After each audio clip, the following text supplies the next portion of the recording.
po si Yahweh dahil siya ay napakabuti, ang Diyos na buhay, banal at makapangyarihan sa lahat, na siyang lumikha ng ating buhay at lahat ng bagay na narito sa mundo hanggang kalangitan. Ano po.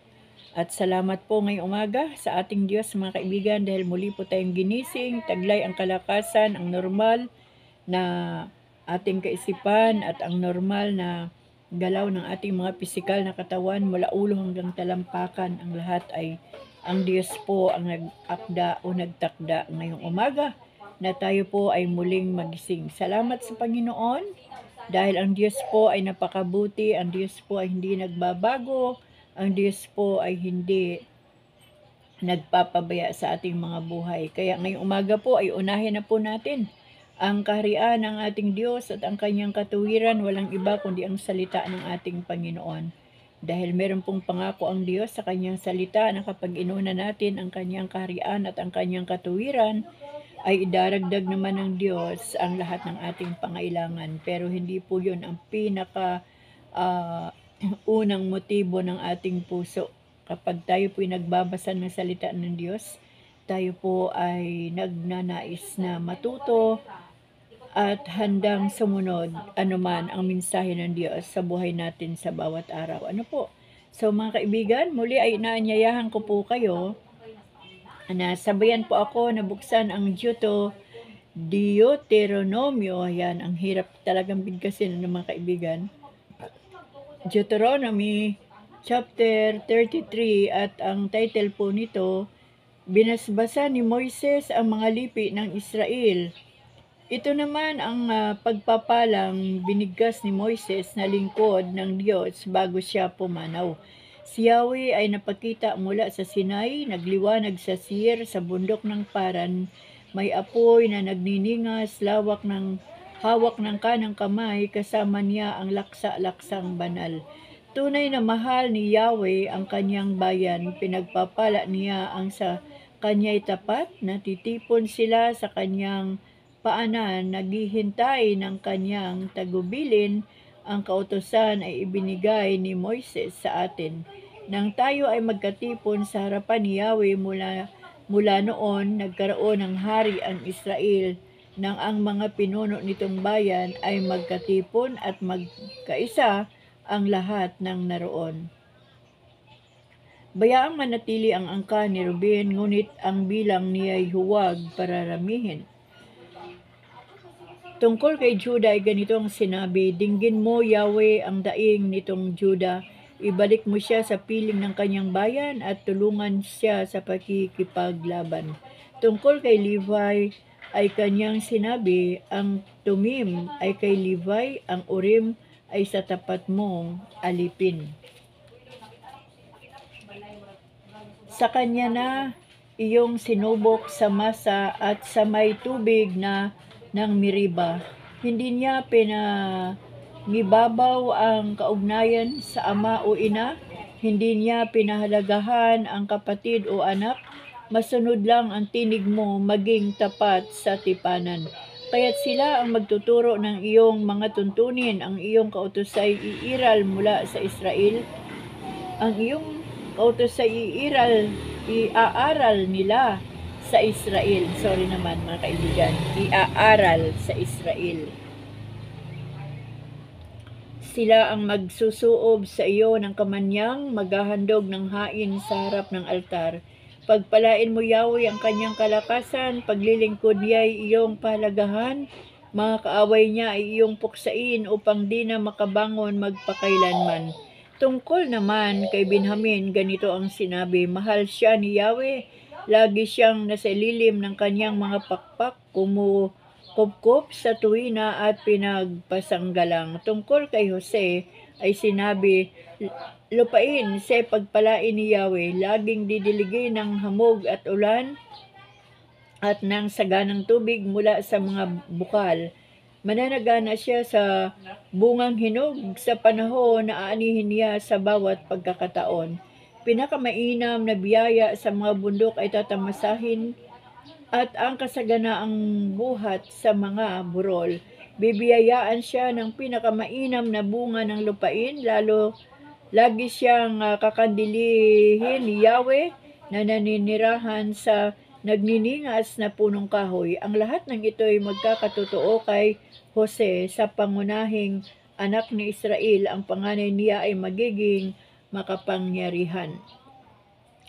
Lakas na tataglayin parang lakas ng toro, ang mga bansay sama-samang itataboy hanggang dulo ng daigdig. Ganyan ang kapangyarihan ng laksa-laksang kawal ni Ephraim, sa ganyan matutulad libu-libong kawal ni Manases. Tungkol kay Zabulon at Isakar ay sinabi, magtatagumpay kayo sa pangangalakal sa Zabulon at Isakar. Ang ibang mga bansa ay dadalo sa paghahain ninyo sa mga bundok, pagkat ang yaman nila ay buhat sa dagat at sa buhanginan sa baybay nito. Tungkol kay Gad ay sinabi, purihin si Yahweh na nagbigay ng malawak na lupain kay Gad. Si Gad ay nakahigang parang leon at handang sakmalin ang kamay, pati kurunang nakaputong. Pinili niya ang pinakamainam na lupaing nababagay sa isang pinuno. Sumama siya sa pinuno ng Israel, nanguna siya sa pagsunod sa kalooban ni Yahweh at sa kanyang panukala para sa Israel. Tungkol kay Dan ay sinabi, si Dan ay isang batang leon na biglang sumusulpot mula sa basan. Tungkol kay Neftali ay sinabi, si Neftali ay nanagana sa kagandahang loob at pagpapala ng Diyos na si Yahweh. Ang mana niya ay abot sa timog at sa dagat. Tungkol kay Aser ay sinabi, pinagpala sa lahat ng anak ni Aser, higit siyang pinagpala kaysa kanyang mga kapatid. Ang kanyang lupa ay sagana sa langis.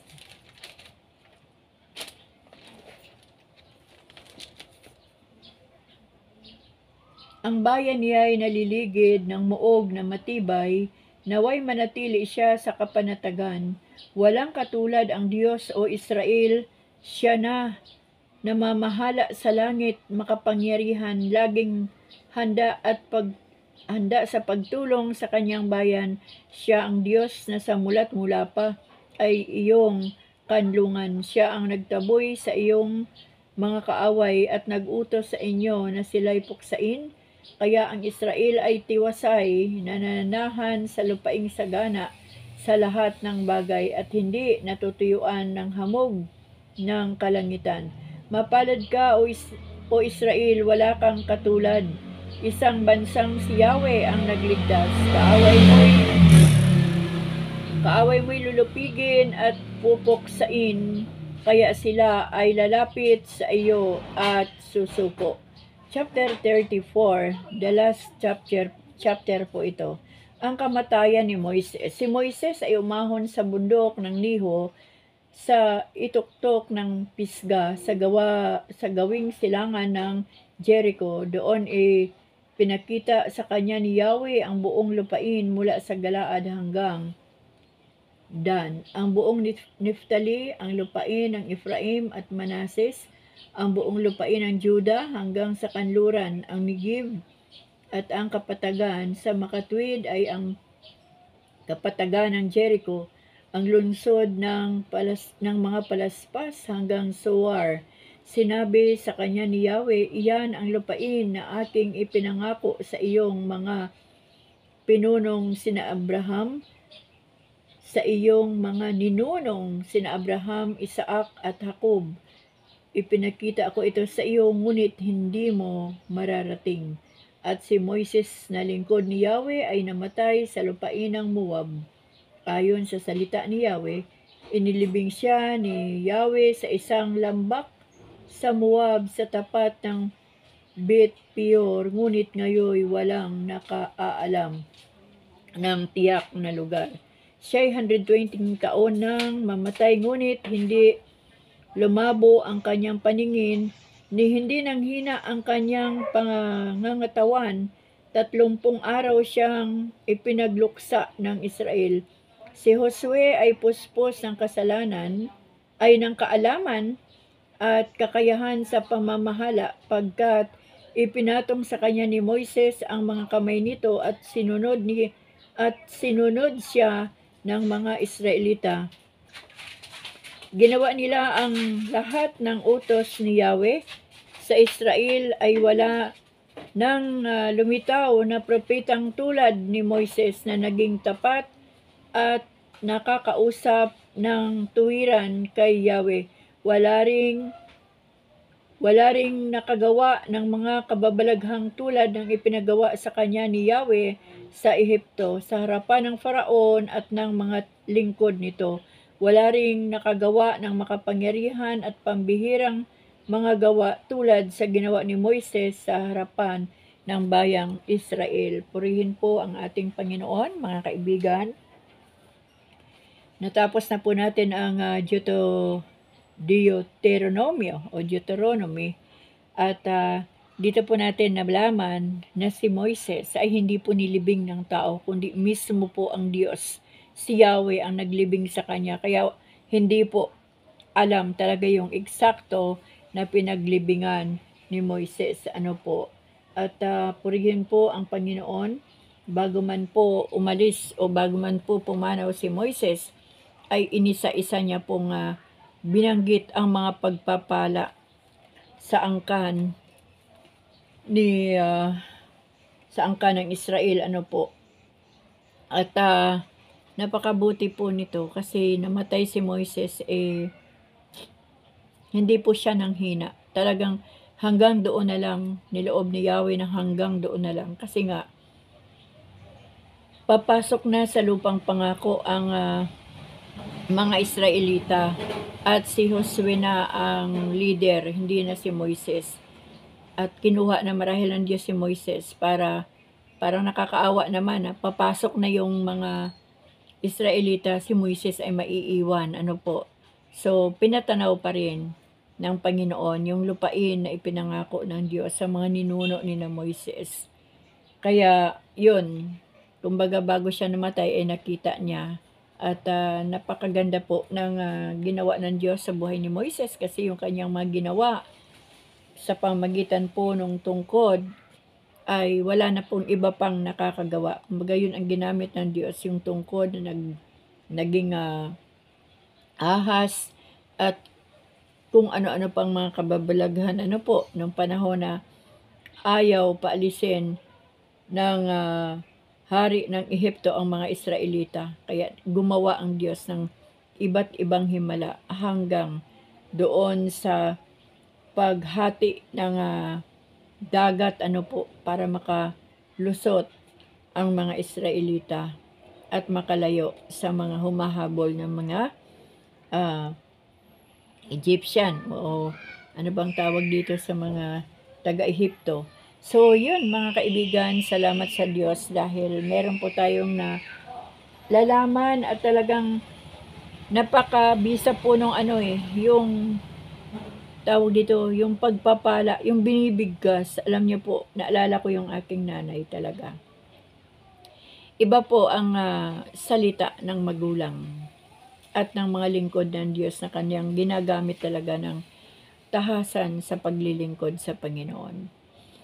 Nung ang nanay ko po ay mamamatay na kinabukasan, Biyernes po ng umaga ay naghahanda ako para umalis doon sa aming isla dahil yun ang request niya na umalis ka muna kasi baka mahirapan ako mamatay. O baka mahirapan ka rin habang ako'y unti-unting nawawala ng hininga. Kaya kumbaga ang ganda ng paalaman namin ng aming nanay. Sabi niya, wag muna akong alalahanin. Dahil kapag ang aking kaluluwa ay umalis na sa aking katawan, ang katawan na ito ay wala ng halaga, kumbaga babalik na uli sa alabok. So, yun po ang nangyari. Pero bago po ako umalis, na talagang pigil po yung aking luha dahil ayaw ng nanay ko na may umiiyak kapag umaalis.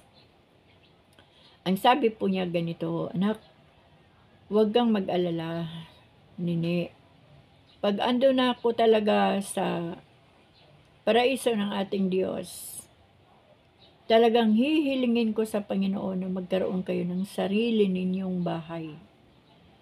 Ang nanay ko po ay namatay ng 2009,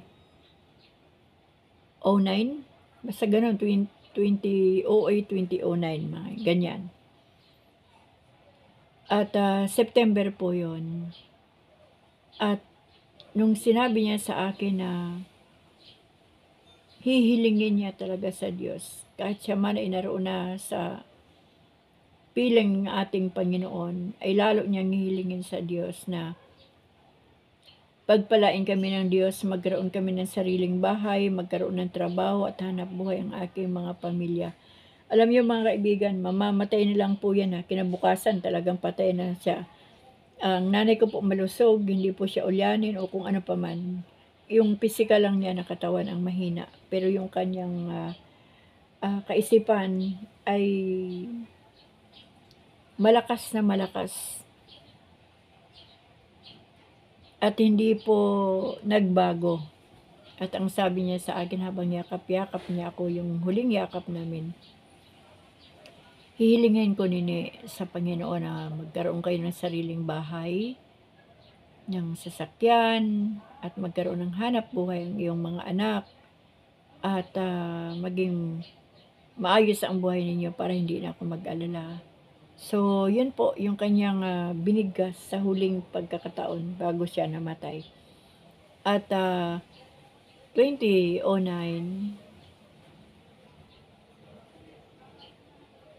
wala na siya.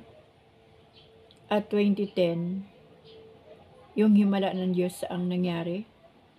Nagkaroon po kami ng sariling bahay. Nagkaroon din po kami ng second hand na van. At nagkaroon po ng hanap buhay ang aking mga pamilya. Kaya yun pong yung basbas, mga kaibigan, napakaganda po yan. Blessing po talaga yan. Talagang napakaganda po yan kapag tayo po'y nabasbasan mula sa ating mga magulang, sa ating mga elders sa church, yung mga lingkod ng Diyos na talagang namumuhay ng tama sa harapan ng Panginoon. Napakaganda po yan pag nababasbasan po tayo. At yan din po ang ginagawa natin sa ating mga anak, di ba? Binabasbasan natin sila. Sa araw-araw ay lagi nating binibigkas yung magaganda, mga pinagpalang salita ng Panginoon sa buhay ng ating mga kapamilya at sa ating mga kamag-anak. Kaya mga kaibigan, maraming salamat sa ating Diyos dahil habang tayo po ay naglalakbay dito sa Biblia at nagpapatuloy sa pagbabasa ng salita ng Diyos, tayo po ay natututo at meron po tayong nalalaman.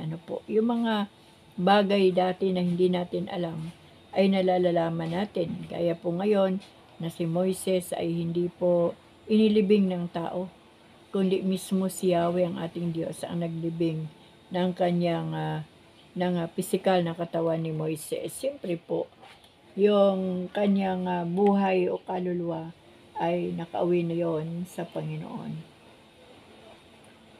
Kaya salamat naman sa buhay ni Josue dahil napuspos din siya ng kaalaman at kakayahan para pamahalaan ang mga Israelita, o pamunahan ang mga Israelita.